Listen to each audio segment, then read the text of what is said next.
শুক্রবারের বৃষ্টিমুখর দুপুরে হাওড়ার শ্যামপুর 1 নম্বর ব্লকের রামেশ্বরপুর প্রাথমিক বিদ্যালয়ে মিড ডে মিলে শতাধিক ছাত্রছাত্রী পাতে পরিবেশিত হলো এগ চিকেন চাউমিন।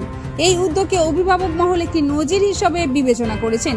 উল্লেখ্য, কিছুদিন আগে হাওড়ার কয়েকটি হাই স্কুলের বিরুদ্ধে মিড ডে মিল নিয়ে দুর্নীতির অভিযোগ উঠেছিল এবং সংশ্লিষ্ট স্কুলগুলির প্রধান শিক্ষকদের শোকজ নোটিশও দেওয়া হয়েছিল।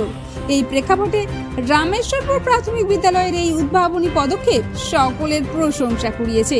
প্রধান শিক্ষক সৌরদীপ জানা জানিয়েছেন, মাসে অন্তত একবার শিশুদের জন্য খাবারের স্বাদ বদল করা হয়। কখনো বিরিয়ানি, কখনো লুচি তরকারি ও জিলাপির মতো পদ পরিবেশন করা হয়। শুক্রবার সকালে বৃষ্টির আবহাওয়া দেখে মিড ডে মিল কর্মীদের চাউমিন তৈরির পরামর্শ দেওয়া হয়। তারা সানন্দে রাজি হন এবং মিড ডে মিলের বরাদ্দ টাকার মধ্যেই এটি সম্ভব হয়েছে। এই স্কুলে রয়েছে স্মার্ট ক্লাস এবং এয়ার কন্ডিশনারের সুবিধা, যা শিক্ষার পরিবেশকে আরো উন্নত করেছে।